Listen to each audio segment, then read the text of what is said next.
Hey there! How is everybody? Welcome to Q&A with LJ.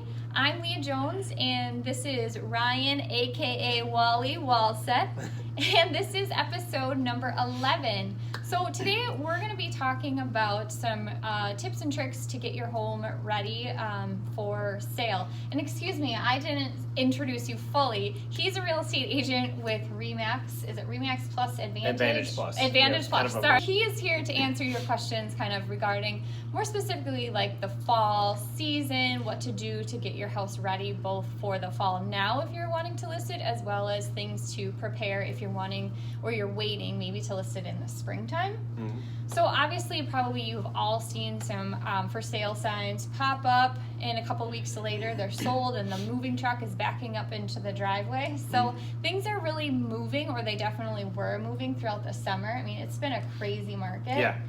And now, you know, the weather is changing, and so is sort of the selling cycle, I think, a little bit of real estate. So tell me a little bit about, you know, how maybe it is a little bit different right now in the fall or kind of going into the winter. Like, how is real estate different, and what are some things that people should even know about? Yeah, thanks for having me on the show. Yeah. And two, there's a dip as far as activity in the market from State Fair to Labor Day to back to school. Right. So kind of mid-August to mid-September. Okay. And then it'll pick up again. Okay. I think right now is actually a good time for buyers because the homes that are on, especially if they are single-family homes, that have been on for 2 to 4 weeks, which doesn't sound like very long, but it's a long time compared to spring market of both 2018 and 2019, whereas they were flying off the market like minutes, right? Yeah, right. But there'll be some activity that picks up kind of mid-September until maybe Halloween. So I mean, there's kind of a 4 to 6 week window where things will start to pick up. Okay. And then you hit the holidays and things really soften. I think winter is a good time for investors. Of the 6 properties that I own, 5 I bought in the winter time. So if you're investors out there, that's a good time to be shopping. Right. So. Well, and I think people are motivated because of one reason or another. They need to get rid of their house, and so and they don't really want to be moving any more than you really want to be moving. So I think they're willing to work with you. And you just have to just trust the system. You know, it works, and trust your agent. And there's a ton of equity in the system. There's a ton of cash in the system, and money is cheap, meaning interest rates are still really low. So I talk to a lot of people that are kind of on the fence, whether they're looking to sell or they're looking to maybe do a cash out refi, take that money, hire somebody like you, and redesign the space that they're currently in. So I tell people, I'm like, either reach out to me or reach out to you and do a consultation to figure out what kind of equity that you have, what kind of equity position you have in your home. And if you do want to move, or you're like, I want to take this wall down, open things up, and redesign my kitchen, or create a master bathroom, or do something above the garage to add a master suite, and stay here because we really like the neighborhood or the school district, and we don't really want to move. So I mean, I tell people to solicit a professional to help you make those life-changing decisions. Well, I mean, it's just a conversation. I mean, there's no contract in a conversation. So absolutely. I think it's worth your while to kind of to get the information that you need, and to then maybe help you to decide what to either move forward with or what to kind of put the brakes on. So exactly. Well, awesome. So, I guess have no fear. Your house can sell regardless of the month. And I think that you just have to be willing to kind of go through the paces and get your home ready for sale, and the people will come. Yeah, and if you're thinking about selling in the springtime, one thing that we do on our team is we take green photos now.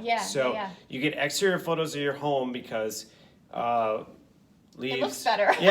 I mean, the gardens are in full bloom. The lawn looks great, especially for all the rain that we've had this summer. So you can get photos now, and then whenever you do decide, if you decide to list in the springtime, then you could start your pre-list marketing in January or February if you're looking to list in March or April. But you can use those good-looking photos from now to market your home in the springtime before the actual spring market hits. And that helps generate momentum.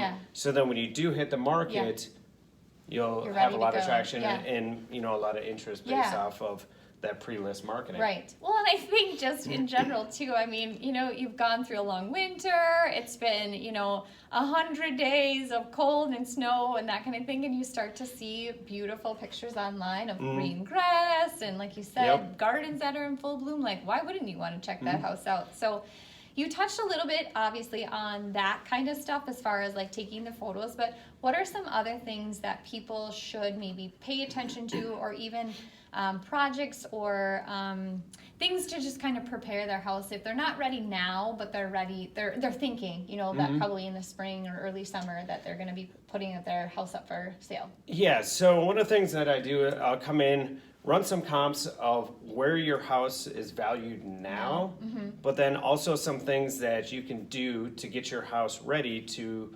have like money that you would put in, whether it's carpet or it's paint or maybe it's new countertops or appliances or whatever else, and what your projected return on investment is, right? Sure, yep.